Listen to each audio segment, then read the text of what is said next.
Hello student, आज हम बीआरएफ की क्लास में गारंटी के आगे प्रतिभू का दायित्व इसके बारे में पढ़ेंगे। लायबिलिटीज़ ऑफ श्योरिटी क्या होता है। प्रतिभू के दायित्व के संबंध में 3 बातों का जानना होता है कि प्रतिभू का दायित्व कब उत्पन्न होता है, प्रतिभू किस सीमा तक उत्तरदायी होता है और यदि मूल अनुबंध ही अव्यर्थ नहीं हो जाता है तो प्रतिभू का दायित्व रहेगा अथवा नहीं। दायित्व संबंधी इन स्थितियों का अध्ययन निम्नलिखित शीर्षकों के अंतर्गत करना पड़ता है हमें।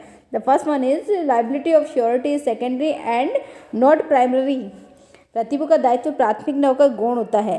प्रतिभू का दायित्व तभी उत्पन्न होगा जबकि मूल ऋणी अपने दायित्व को पूरा नहीं कर पाएंगे अथवा मूल ऋणी का दायित्व प्राथमिक होगा और प्रतिभू का दायित्व गौण या द्वितीय होगा। यदि मूल ऋणी ने अपने दायित्व को पूरा कर लिया है तो प्रतिभू का कोई दायित्व ही उत्पन्न नहीं होता और वह दायित्व से मुक्त हो जाता है। परंतु यदि मूल ऋणी अपना उधार या ऋण नहीं चुकाता है तभी प्रतिभू को वह उधार या ऋण चुकाने के लिए दायी ठहराया जाता है। इसीलिए प्रतिभू के दायित्व को संभाव्य या कॉन्टिजेंट कहते हैं। ऋणदाता को तो मूल ऋणी से ही अपने वचन की पूर्ति के लिए कहना होता है, परंतु जब ऋणी अपना वचन पूरा नहीं कर पाता है तो प्रतिभू का दायित्व तुरंत उत्पन्न हो जाता है और उसे वह ऋण चुकाने के लिए बाध्य करता है। इस समय हम ये तर्क नहीं दे सकते कि पहले मूल ऋणी पर हम वाद प्रस्तुत करें।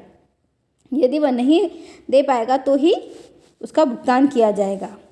अतः ऋणदाता को मूल ऋणी पर वाद चलाए बिना ही प्रतिभू पर दायित्व पूर्ति के लिए वाद चलाने का अधिकार होता है।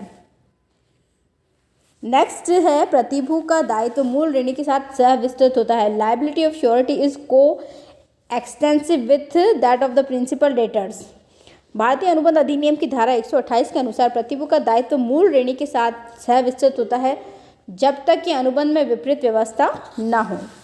सह विस्तृत से क्या अर्थ है ये बताएंगे। सह विस्तृत से तात्पर्य यह है कि साथ साथ, अर्थात जितना दायित्व मूल ऋणी का होता है उतना ही दायित्व उसका बढ़ जाता है और प्रतिभू का दायित्व बढ़ा हुआ माना जाता है। नेक्स्ट इसी में है कि सामान्यतः नियम यह नहीं है कि प्रतिभू का दायित्व मूल ऋणी के दायित्व के साथ सह विस्तृत होता है। मूल ऋणी के दायित्व में वृद्धि होने पर प्रतिभू का दायित्व भी बढ़ता है और मूल ऋणी के दायित्व में कमी होने पर प्रतिभू का दायित्व भी कम हो जाता है अथवा समाप्त होने पर समाप्त हो जाता है। किंतु यह अनुबंध में इस नियम के विपरीत कोई व्यवस्था की गई है तो प्रतिभू अपने दायित्व को सीमित कर सकता है अथवा कम कर सकता है। नेक्स्ट थर्ड जो हम बात कर रहे हैं, प्रमुख अनुबंध के व्यर्थ और व्यर्थ नहीं होने पर प्रतिभू का दायित्व। इसमें पहले ही बताया गया है कि प्रतिभू का दायित्व मूल अथवा प्रमुख अनुबंध के व्यर्थ या व्यर्थ नहीं हो जाने से प्रभावित नहीं होता है। इस प्रकार की संभावना से बचने के लिए गारंटी का अनुबंध किया जाता है। प्रतिभू का दायित्व तो बना ही रहता है भले ही ऋणदाता या मूल ऋणी के बीच का अनुबंध व्यर्थ हो गया हो, परंतु जब मूल अनुबंध व्यर्थ हो जाएगा तो प्रतिभू का दायित्व प्राथमिक बन जाएगा, गौण नहीं रहेगा। नेक्स्ट है प्रतिभू का दायित्व से मुक्त होना। प्रतिभू अपने दायित्व से मुक्त तब कहा जाएगा जबकि उसका अनुबंध के अंतर्गत उत्पन्न दायित्व समाप्त हो जाएगा। प्रतिभू अपने दायित्व से मुक्त कई स्थितियों, कारण तथा प्रावधानों के अंतर्गत हो जाता है। इन सबको सम्मिलित रूप में प्रतिभू के दायित्व मुक्ति के ढंग भी कहा जाता है, जिनका अवलोकन हम निम्नलिखित